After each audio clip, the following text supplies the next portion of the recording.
You didn't stumble onto this by chance. Some quiet pull inside you led you here, and by the time you finish reading, you may start to understand why. Maybe your days lately have felt heavy, uncertain, even a little chaotic. But consider this. What if that very chaos is proof that you're standing at the edge of the richest, most meaningful chapter your life has ever offered? Life rarely announces big change with a shout. It murmurs first. Small nudges, odd coincidences, restless nights. These show up long before anything visibly shifts. Most people miss these cues entirely. They read them as misfortune and give up right before things were about to turn. But you're still here, still paying attention, and that alone sets you apart. There are recognizable markers that tend to appear when someone is on the verge of real transformation. If even a few of them sound familiar, take it as a signal. Something new is already forming beneath the surface of your life. The first marker is this. You start questioning things you never used to think twice about. Your beliefs, your goals, the assumptions you built your identity on. All of it suddenly feels open for debate. This isn't random. It's a sign that an internal shift has already begun, even if nothing external has caught up yet. The mental scaffolding you once leaned on is loosening, and yes, that can feel unsettling. But the discomfort isn't a warning sign. It's evidence that you're outgrowing an old version of yourself. This is an invitation, not a crisis. Life is asking you to look again at everything you assumed was fixed, your relationships, your direction, even your understanding of reality itself. Re-examining these things isn't destructive. It's necessary groundwork for whatever comes next. Your mind is stretching, making room for ideas and possibilities that a more rigid version of you couldn't have held. Questions like, who am I, really? What do I actually want? Am I living in a way that reflects who I am underneath all the roles I play? Aren't idle musings. They function more like doorways. Once you walk through them, you don't see the world the same way again. Familiar things can suddenly feel strange. Certainties you once counted on quietly lose their grip. That disorientation isn't a sign you're lost. It's often the first real evidence that you're finally on your own path instead of someone else's. Think of it as clearing space. The old identity, the outdated roles, the masks worn out of habit. All of it gets stripped back so something more honest can take its place. It can feel like everything is falling apart, but what's actually happening is closer to reconstruction. You're being rebuilt into someone steadier, someone more attuned to what's actually true for you. Questioning isn't a detour from your path. It is the path. It's frightening when familiar structures crumble, but that collapse is exactly what creates room for something better to grow. You aren't broken. You're in the process of breaking open. And it doesn't stop at beliefs. You might notice your relationships, routines, and daily habits shifting too. People who no longer match your energy start to drift away. Situations that once felt comfortable might start to feel confining. This is your system filtering out what no longer belongs, making space for what actually nourishes you. Letting go is rarely painless. Comfort zones, familiar struggles, the illusion of having everything under control. These can feel like core parts of who you are, even though they were never truly you. They were simply tools suited to an earlier chapter. What comes after the upheaval is the real reward, a steadier, more self-aware version of you, more in tune with what's authentic. You may notice an odd blend of fear and excitement, like something big is approaching. That feeling isn't random. It's your inner compass reacting to real change. As old limits fall away, new energy and direction tend to rise up to replace them. Answers arrive in unexpected ways. A chance conversation, a well-timed coincidence, a piece of information that lands at exactly the right moment. Even without full clarity, there's a growing sense that you're moving in the right direction, simply because the willingness to ask hard questions is itself a form of progress. Don't rush to resolve the discomfort. Sit with it. Every meaningful transformation starts with some version of confusion and doubt. What feels like falling apart is often just the early stage of falling into place.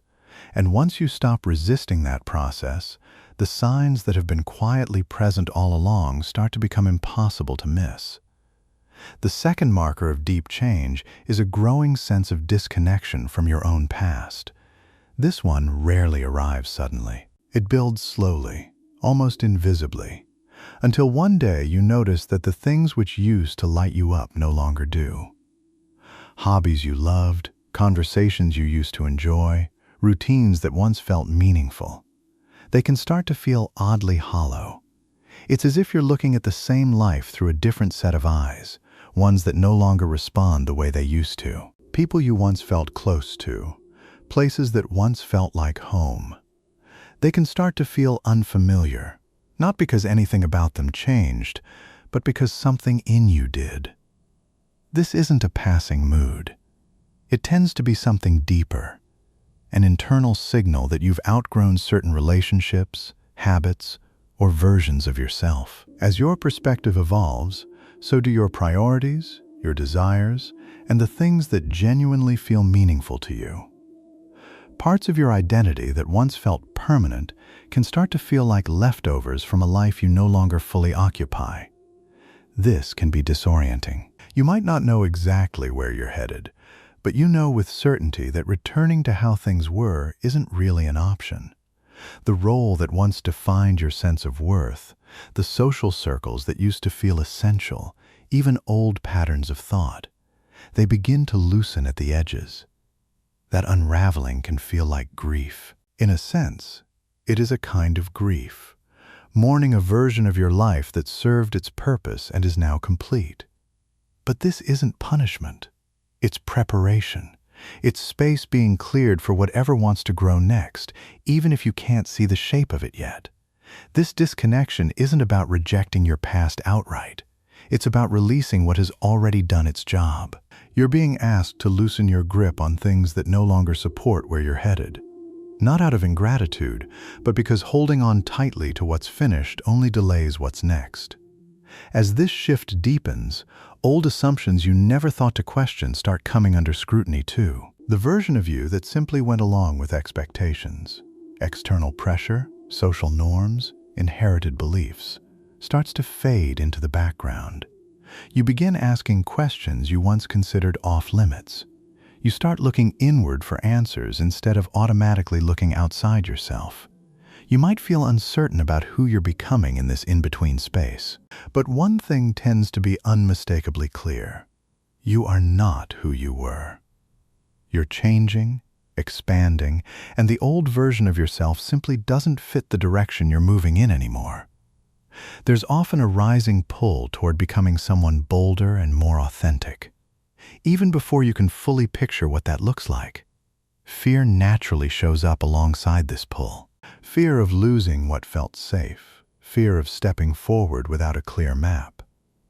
But alongside that, fear tends to sit something equally strong, a sense of freedom.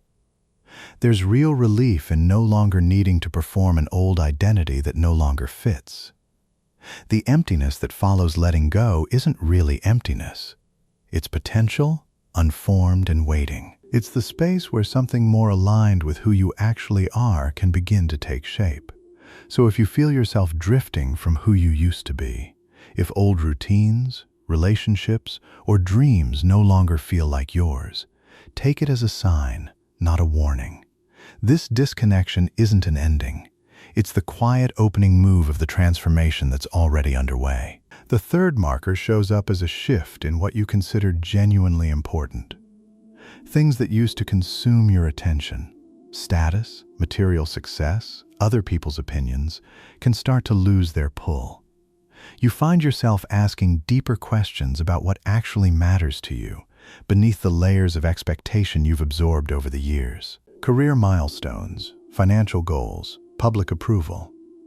These can start to look like small pieces of a much larger picture you couldn't see clearly before. You begin to sense that meaning doesn't come from meeting external benchmarks. It comes from living in a way that actually reflects who you are underneath all of that. This kind of reevaluation isn't always comfortable. It can bring uncertainty, a sense of standing between two versions of your life without a clear bridge between them. But that uncertain space is often exactly where new clarity starts to form. Clarity that comes from within, rather than being borrowed from someone else's expectations. You may start to notice that fulfillment has less to do with accumulating things and more to do with experiences and connections that genuinely nourish you.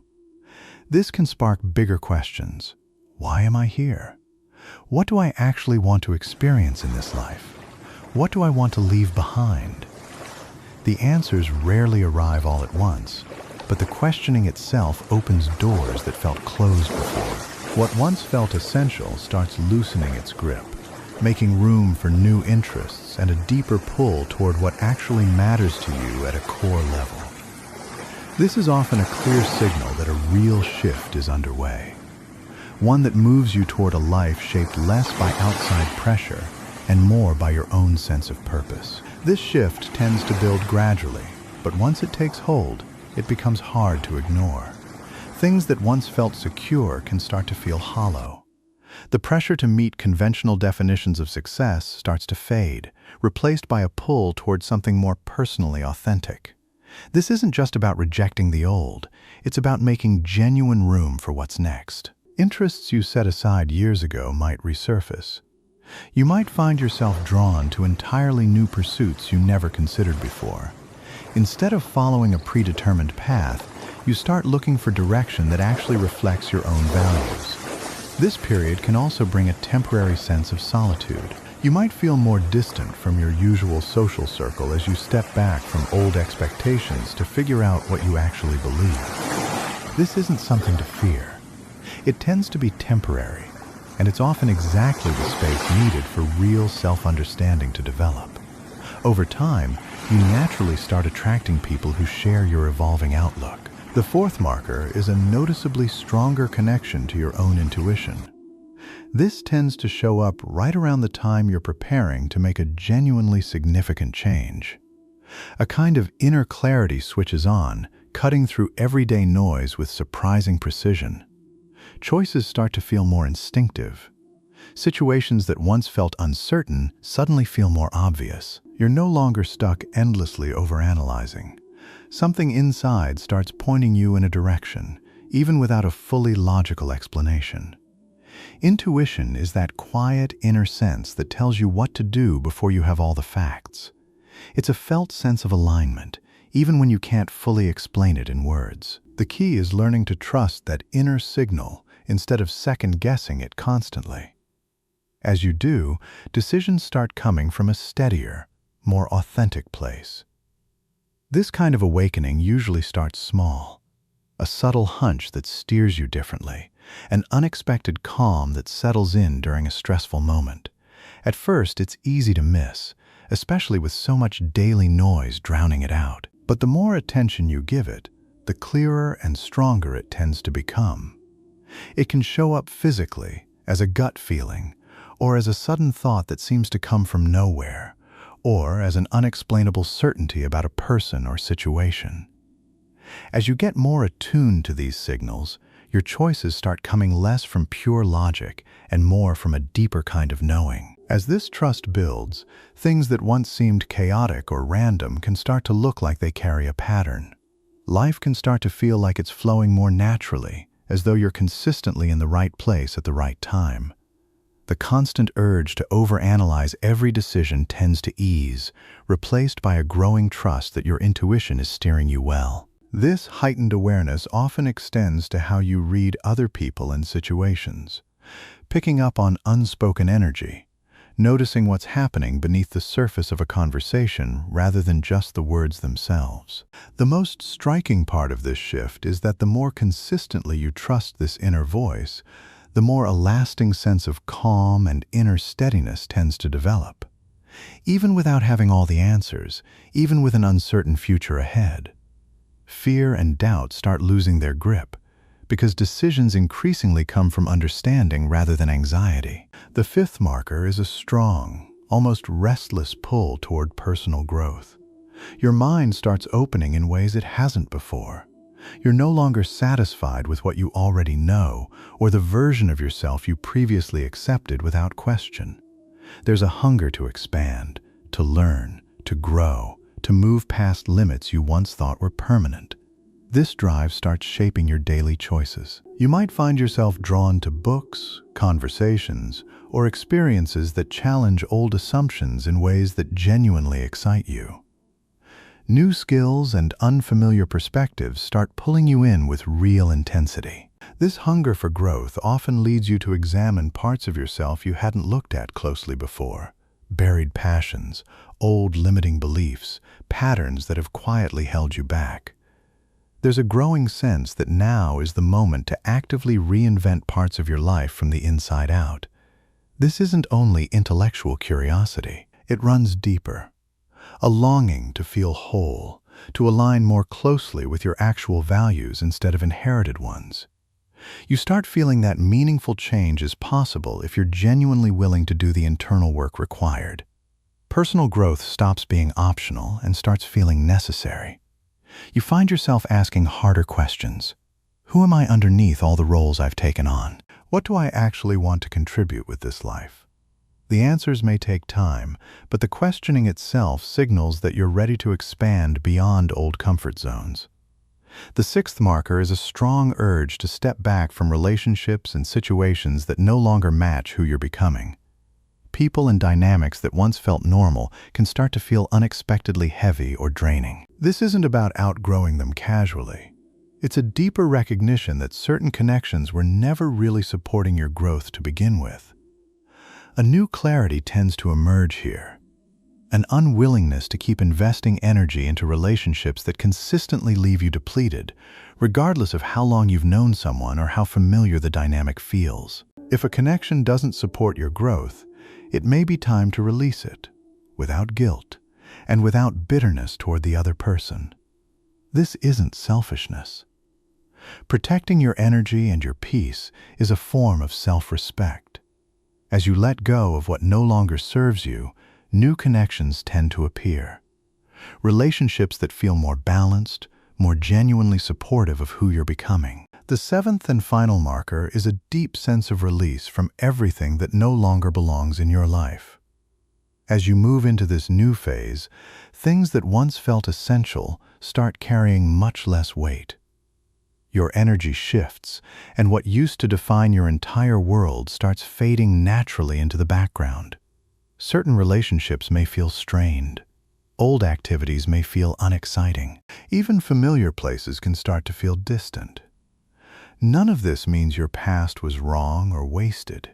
It simply means you've moved beyond it. You're shedding layers of an old identity to make room for one that actually fits who you are now. Old fears tend to loosen their grip during this stage. Worries that once felt urgent start to feel smaller and more manageable. There's often a quiet nostalgia mixed in with this transition, but underneath it sits a real sense of calm. The kind that follows honest, intentional letting go. You're not just releasing the old for its own sake. You're deliberately making space for something new, something that actually aligns with who you're becoming. Change like this tends to move with real intention behind it, even when it doesn't feel orderly in the moment. If any of these 7 signs have resonated with you, take that as meaningful. You weren't meant to read this by accident. Something in you is waking up. A deeper sense of clarity is rising. And if you're willing to trust it, you may be entering a chapter where things finally start making sense in a way they haven't before. What changes when you stop holding on to what's already finished and start welcoming what's actually meant for you next? That shift alone has the power to reshape how you see yourself and your place in the world. You're not just changing your circumstances. You're expanding your understanding of what your life can actually look like, grounded in more clarity, more honesty, and more alignment with who you truly are. This is the start of something significant. Stay curious. Stay open. Keep walking through this. This is your soul journey, and there's always more to discover along the way. Once the release settles, something interesting tends to happen. The dramatic part of the transformation, the questioning, the unraveling, the letting go, starts to quiet down. And in that quiet, a new question often rises up. Now what? This is a stage many people don't expect. They assume that once the old identity falls away, the new one arrives fully formed, ready to wear. But that's rarely how it works. More often, there's a gap. A stretch of time where the old self is gone, but the new self hasn't fully taken shape yet. This in-between space can feel strange, even a little lonely. But it isn't a sign that something went wrong. It's simply part of how real change unfolds. In this stage, you may notice you're less reactive than you used to be. Situations that once would have thrown you off balance now barely register. This isn't numbness, it's steadiness. You've built a stronger foundation, even if you can't always point to exactly when or how it happened. You might also notice a shift in how you handle uncertainty. Previously, not knowing what came next may have felt threatening. Now, it can start to feel more like open space. Room to build something intentional rather than something inherited from old patterns or other people's expectations. This is often when new habits start to form naturally, without much force. You may find yourself drawn to routines that support your energy instead of draining it. A different pace in the morning, more time spent on things that actually restore you, less tolerance for obligations that don't serve any real purpose in your life. These shifts tend to happen quietly, almost without announcement, but they add up. It's worth noting that this stage isn't permanent stillness. It's a foundation-building phase. Just as a plant needs settled soil before it can grow upward, this quieter period gives your new sense of self room to take root before the next visible phase of growth begins. Rushing this stage rarely helps. Trying to force clarity before it's ready to arrive often just recreates the same old patterns of control you were working to release in the first place. During this time, relationships often continue to reorganize themselves. Some people who felt essential during the upheaval may naturally drift once the dust settles. Not out of conflict, but because their role in your story has simply run its course. New people may arrive, often through ordinary, unplanned moments rather than dramatic ones. These new connections tend to feel less effortful, less like performance, and more like ease. You may also notice a change in how you relate to your own past. Instead of feeling severed from it, as you may have during the disconnection phase, you start to see it more clearly, not as something to reject, but as something that shaped the person now emerging. There's less resentment toward old versions of yourself and more understanding. You start to see that every stage, even the difficult ones, contributed something necessary to where you are now. This is often the point where people start to trust the process itself, rather than needing to control every outcome. You stop demanding a clear 5-year plan and start paying attention to what feels aligned right now, trusting that clarity about the bigger picture will arrive in its own time. That shift, from control to trust, tends to mark a genuinely mature stage of this kind of transformation. The final stage of this kind of transformation isn't really an ending. It's closer to integration. This is where everything you've moved through starts becoming part of how you actually live, rather than something you occasionally reflect on. At this point, the changes you've experienced stop being events and start becoming traits. The trust in your intuition you built earlier becomes a normal part of how you make decisions, not something you have to consciously remind yourself to practice. The boundaries you set around draining relationships become second nature rather than something you have to fight for each time. One noticeable shift here is a change in how you respond to setbacks. Difficulties still happen. That never fully goes away, but they tend to feel less catastrophic. You've already been through a version of losing your footing and rebuilding from it, so smaller disruptions no longer carry the same weight. There's a kind of resilience that comes specifically from having survived your own unraveling and coming out the other side more intact. This stage often brings a quieter form of confidence too. Not the loud, performative kind, but something steadier. A sense that you know yourself well enough to navigate whatever comes next, even without having every detail figured out in advance. This confidence doesn't depend on external validation the way it might have before. It's rooted in the internal work you've already done. Many people notice that their relationship to ambition changes here as well. Goals still matter, but they tend to feel less urgent and more like natural extensions of who you already are, rather than things you need to chase in order to feel worthy. There's less pressure attached to achievement and more curiosity about what genuinely interests you. It's also common at this stage to feel a pull toward helping others navigate similar shifts. Not out of obligation, but because you recognize the signs in people around you and understand, from first-hand experience, what that kind of upheaval actually feels like. This doesn't have to mean a dramatic life change like becoming a mentor or teacher. Sometimes it's as simple as being a steadier presence for someone else going through their own version of this process. The truth is, this kind of transformation rarely stops completely. Life tends to move in cycles, periods of stability followed by new rounds of questioning, disconnection, and rebuilding. Each one usually less disorienting than the last because you've learned to trust the process itself. What changes over time isn't the presence of change, but your relationship to it. It stops feeling like something happening to you and starts feeling like something you're actively part of. If you've recognized yourself in these signs, the